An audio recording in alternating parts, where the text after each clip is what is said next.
पहला अपना मास्टर्स जो है एमकॉम कराची यूनिवर्सिटी से कंप्लीट किया। देन इसके बाद मैंने MS management science Mohammad Ali Jinnah university से कंप्लीट किया। मेरा टोटल एक्सपीरियंस जो है वो 11 साल का है और मैं एसएससीटी डिग्री कॉलेज से 2016 जनवरी से एसोसिएट हूँ। आज हमारा इस वीडियो का मकसद ये है कि बच्चों को एग्ज़ाम्स कैसे अटैम्प्ट करना है उनको गाइड करना।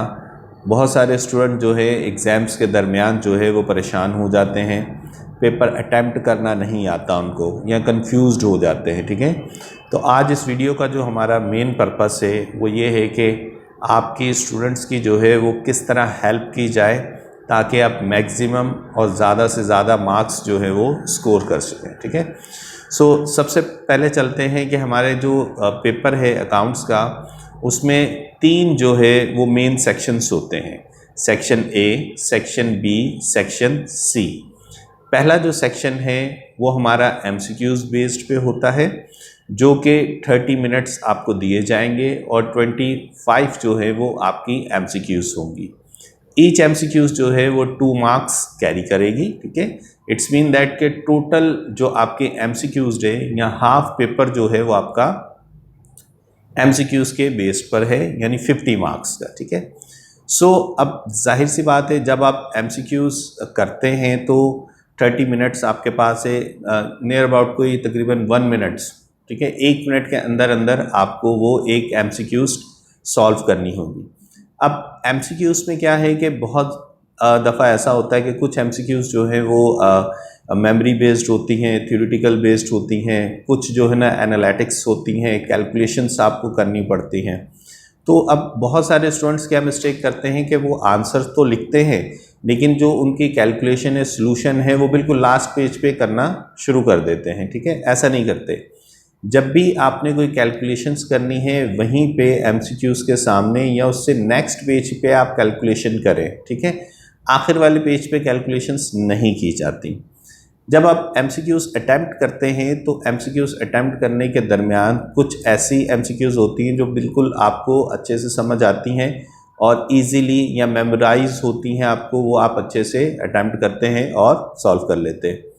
लेकिन अब उन एमसीक्यूज़ के दरमियान में कुछ एमसीक्यूज़ ऐसी आ जाती हैं जो डिफ़िकल्ट हैं, जो कैलकुलेशन बेस्ड होती हैं। ठीक है, अगर आप में से किसी को कैलकुलेशंस में प्रॉब्लम हो रही है या आंसर आपका टैली नहीं हो रहा जो रिक्वायर्ड ऑप्शंस उन्होंने दिए हुए हैं, तो आप उस एमसीक्यूज़ को स्किप करके नेक्स्ट एमसीक्यूज़ पे चले जाएं। ठीक है, अच्छा, इसका मतलब ये नहीं कि आप उसको स्किप कर दें, छोड़ दें, नहीं। इसका मतलब ये है कि आप नेक्स्ट एमसीक्यूज़ पे चले जाएं, क्योंकि आप अगर 4 से 5 मिनट भी एक ही एमसीक्यूज़ के ऊपर अपने बिल्कुल आप वेस्ट कर देंगे तो कुछ फ़ायदा नहीं है।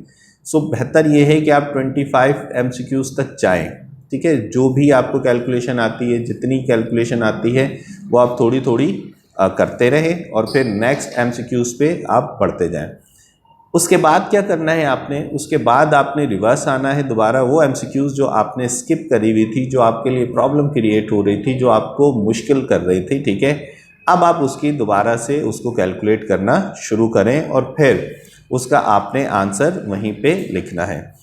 एक बात जहन में रख लें कि बहुत सारे स्टूडेंट्स ऐसा करते हैं कि जिनका उन्हें आंसर्स नहीं पता होता वो स्किप कर देते हैं। ऐसा नहीं करना।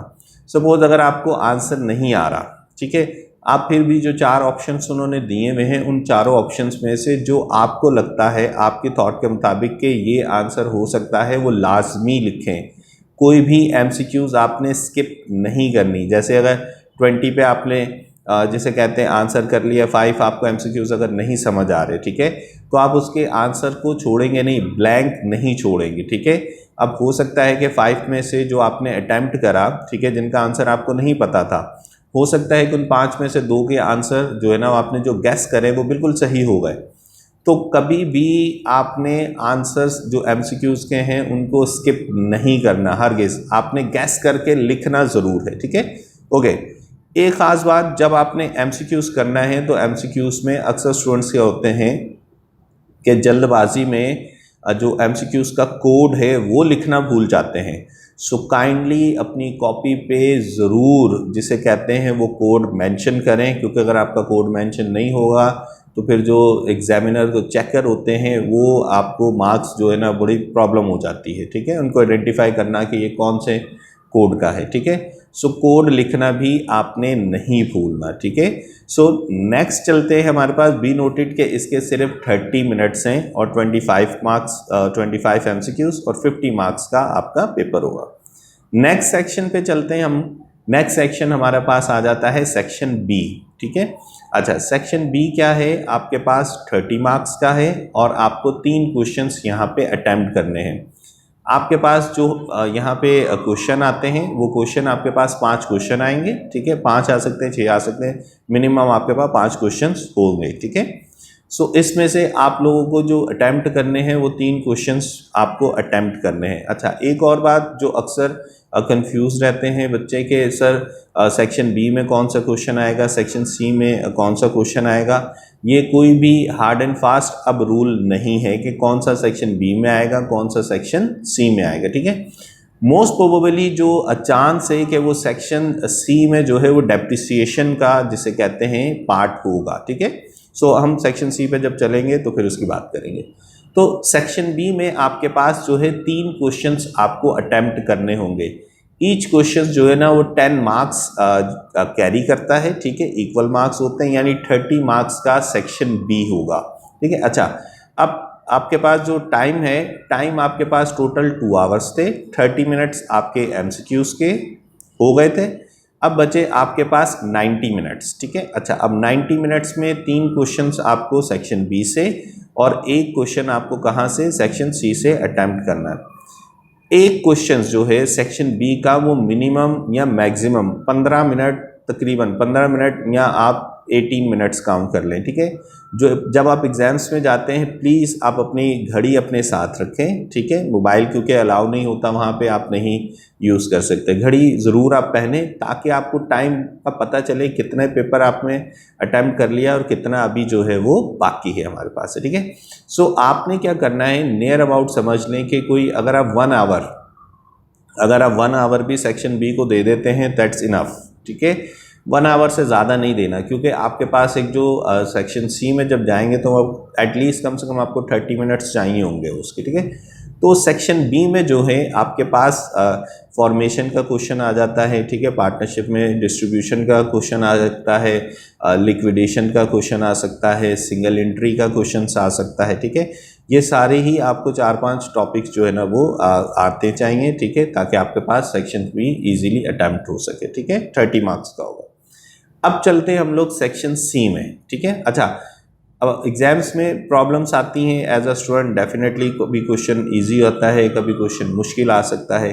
तो बी नोटेड जो सबसे इजी क्वेश्चन है उसको आप सबसे पहले अटैम्प्ट करने, उससे क्या फ़ायदा होगा कि आप मोटिवेट हो जाएंगे, आपको थोड़ा समझ आ जाएगा, आपको कॉन्फिडेंस आ जाएगा, ठीक है, करना। अगर पहला ही आपने मुश्किल सवाल अटैम्प्ट कर लिया और फिर आप अंडर प्रेशर आ गए तो पूरे एग्जाम्स के पेपर के ऊपर उसका जो है वो प्रेशर, आप अंडर प्रेशर रहेंगे, ठीक है। सो पहले जो आपने क्वेश्चन करना है वो क्वेश्चन करना है जो आपको ईजी लगता है, जिस पे आपको कमांड हासिल है, ठीक है।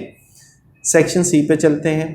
सेक्शन सी में क्या है, सेक्शन सी हमारे पास जो है वहाँ पर आपके पास 2 क्वेश्चन होंगे सिर्फ, ठीक है, और आपको एक ही क्वेश्चन अटैम्प्ट करना है जो 20 मार्क्स का है, ठीक है। अच्छा, अब जाहिर सी बात है सेक्शन बी में तो 10 मार्क्स का था, सेक्शन सी में 20 मार्क्स का, लेकिन यहाँ पर जो 20 मार्क्स का जो क्वेश्चन होगा वो डेफिनेटली थोड़ा सा लेंथी होगा हमारे पास से, ठीक है। जैसे मोस्ट प्रोबेबली चांस है कि सेक्शन सी में जो है वो डेप्रिसिएशन का क्वेश्चन आएगा, तो वो उसमें ऐसा नहीं कि एक ही पार्ट पूछ लेगा सिर्फ डेप्रिसिएशन के, हो सकता है 2 से 3 पार्ट पूछे, बैलेंस शीट भी पूछ सकते हैं, एडजस्टिंग एंट्रीज भी, यानी वो उसी 20 मार्क्स के क्वेश्चन के मुताबिक ही आपसे जिसे कहते हैं वो आपके क्वेश्चन वो पूछा जाएगा, ठीक है।